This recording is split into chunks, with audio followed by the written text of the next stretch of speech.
In this video, I'm going to show you how to crop with the Lasso tool.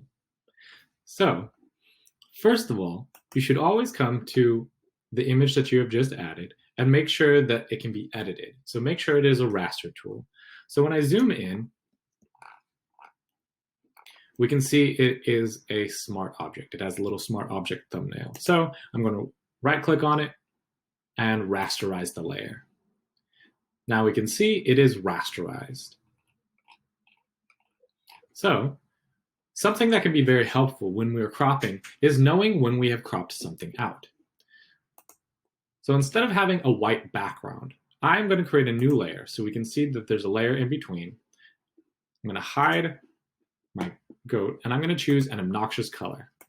I like violets because it's hard to mistake what's there as long as we're not cropping out something that's violet.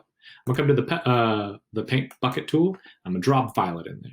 And then we can see when I add this in that there was a lot of white in that area. Now on to actually using the lasso tool to crop.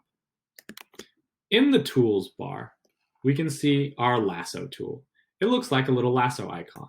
There's a couple of different ways that we can use this, such as the polygonal lasso tool, which you can click around to make angular lassos, or the standard lasso tool, which you click and drag to make your designs. Both of them are keyed to L.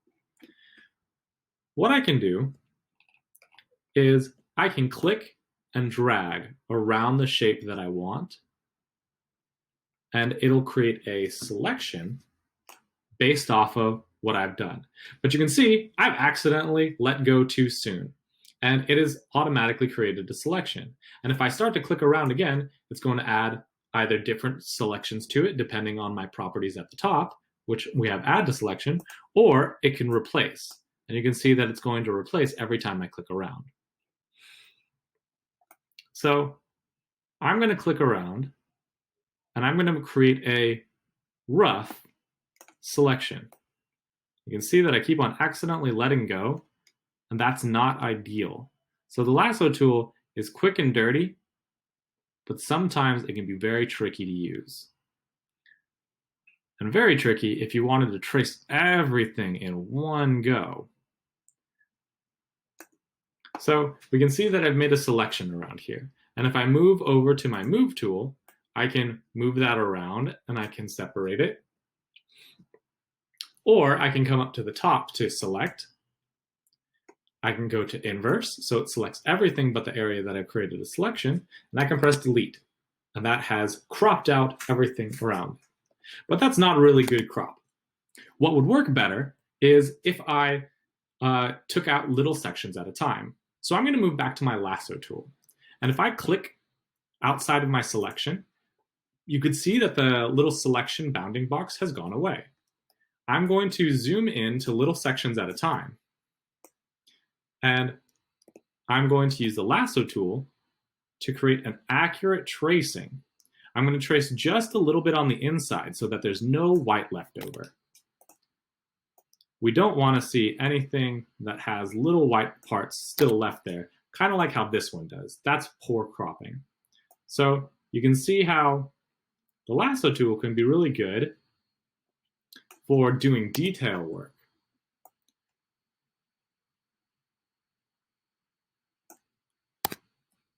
I can also, if I say I take a little bit too much, you can see where it's onto the horn right there. I can come up to the top and tell it that I want to subtract from a selection. And I will draw a part, and you can see that it is taking that part away. Or if I accidentally take away too much, I can come up to the add selection and add that in. I can do the same on the regular version of this if I use Shift to add and Option or Alt to subtract. So I'm going to use Option to take away a little bit, delete some, carve and delete, carve and delete. This can take a while to do, so I'm going to speed up the video so you can watch me trim this away, and we'll come back right at the end when I've got it nearly finished.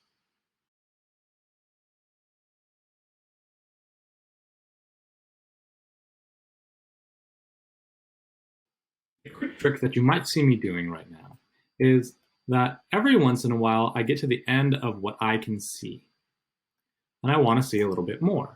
So if you hold down spacebar for just a second, notice that it changes into the hand tool, and I can click and move around the canvas. And then when I let go of space, it goes directly back to the tool I was using just before. So using the quick select version of the hand, I can very easily move fluidly around the canvas.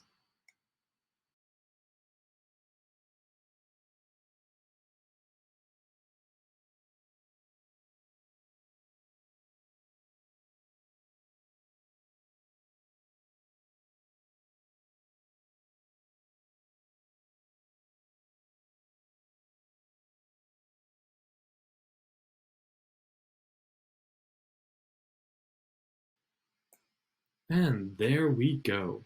One smoothly cut out ram skull. It looks like there's a couple of little hot spots where I can still see a little bit of the background. So you'd want to, after you're done, go through and trim those out. And I even trim it a little bit into the shape when I can afford to do so, so that when I have it fully removed, it is gone. If I make a selection, note that you can only really edit things in that selection. If I make a selection and I want to remove it, remember, I can always click somewhere else on the background and I can remove that selection, or I can come up to select and deselect, and that'll remove that selection. So now I have this beautifully trimmed out ram skull, and I can move it around and change it over whatever thing I want to do with it.